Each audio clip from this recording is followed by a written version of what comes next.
guys, today we're going to read Alice's Adventures in Wonderland, Chapter 3, Part 2, A Circus Race and a Long Tail.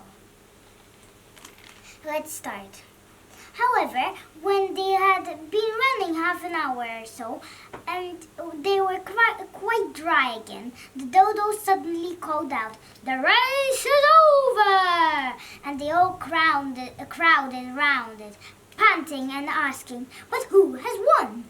This question the dodo could not answer without a great deal of thought, and it sat down for a long time with one finger pressed upon its forehead, the position in which you usually see Shakespeare in the pictures of him. While the rest waited in silence, at last the dodo said, "Everybody has won, and all must have prizes." "But who is to give the prizes?" quite a chorus of voices asked.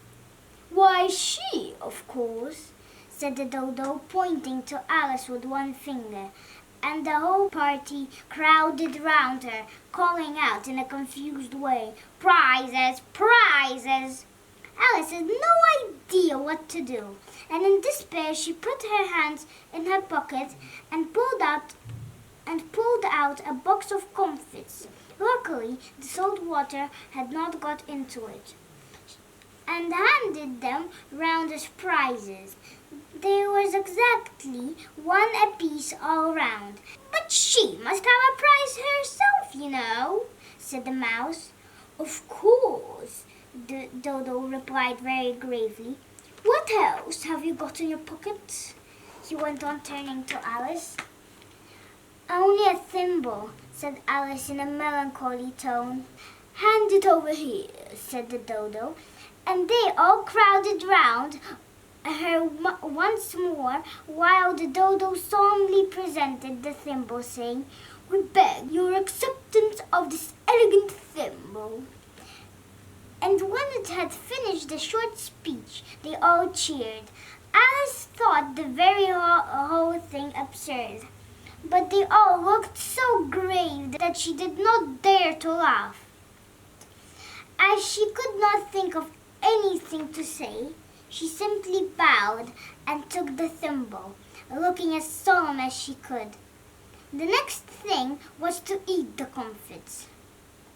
This caused some noise and confusion, as the large birds complained that they could not taste theirs, and the small ones choked and had to be patted on the back.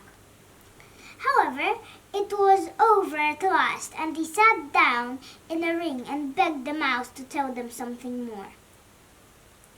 "You promised to tell me your history, you know," said Alice. "And why is it you hate C and D?" she added in a whisper, half afraid that it would be offended again. "Mine is a long and sad tale," said the mouse, turning to Alice and sighing. "It is a long tail, certainly," said Alice, looking down with wonder at the mouse's tail. "But why do you call it sad?"